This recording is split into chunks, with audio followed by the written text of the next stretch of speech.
Bonjour et bienvenue pour ce nouveau flash spécial coronavirus du mardi 23 mars 2020. Commençons tristement par des incivilités. En effet, avec plus de 200 000 sans-abri en France, le gouvernement s'inquiète, les comportements délinquants se multiplient dans cette frange marginale de la population.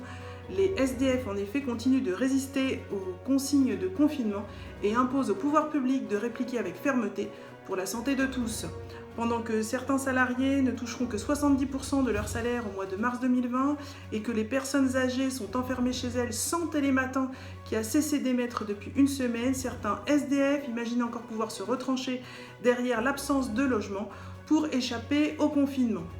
Par chance, la police nationale applique les consignes à la lettre et les verbalisations se multiplient, soutenues en force par l'actrice Mimi Mati et son mouvement citoyen « Si t'as pas que toi, claque des doigts ».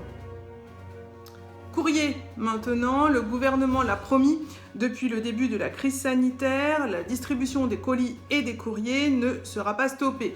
Et bien dans ce contexte particulier du coronavirus, les responsables de la filiale Colissimo de la Poste s'interrogent. En effet, tandis que les rues sont désertes et les Français enfermés à l'intérieur de leur habitation, le nombre d'avis de passage laissés par les facteurs dans les boîtes aux lettres n'a pas diminué.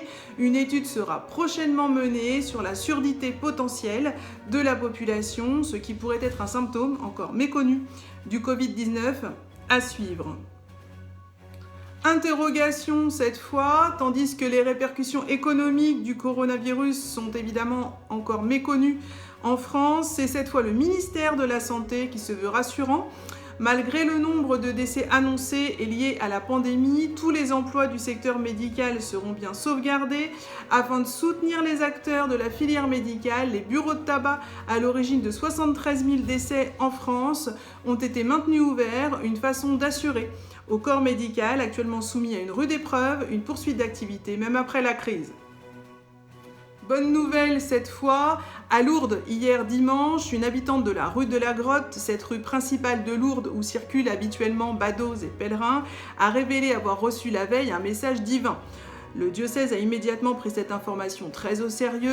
C'est à l'occasion d'une apparition que la Vierge Marie aurait délivré le message suivant à la commerçante, âgée de 53 ans et charcutière dans cette petite commune des Hautes-Pyrénées. « Ma fille est fille de Dieu, dis-le à mes disciples et répands ma parole.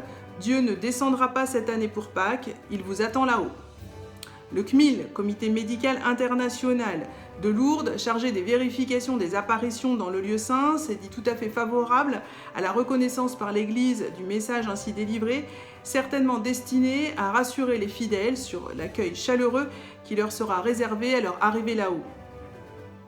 Recrutement cette fois, la société Comme J'aime, spécialiste des formules d'amincissement et des repas à domicile, recrutera 12 500 personnes d'ici la fin du mois d'avril. Il s'agit pour la société des Hauts-de-Seine de tenter d'anticiper une demande en très forte croissance à la sortie du confinement.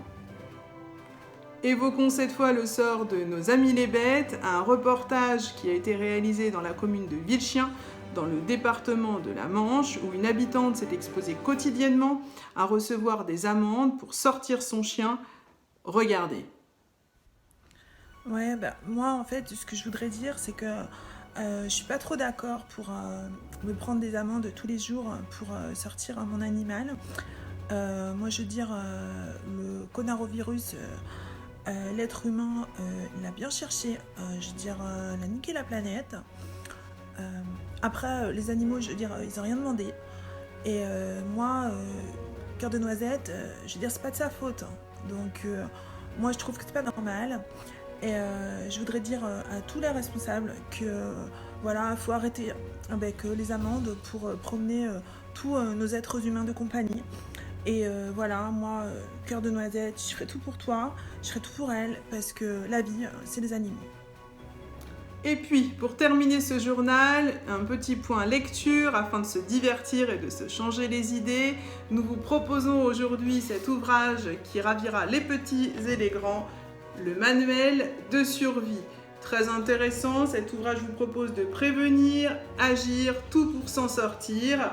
Le guide peut vous sauver la vie, alors allez-y, ça nous changera les idées. Je vous souhaite une très bonne journée, ce journal est terminé, nous nous retrouverons demain pour d'autres informations au plus proche de l'évolution de la situation et en attendant patientez, à vous aussi ça peut arriver.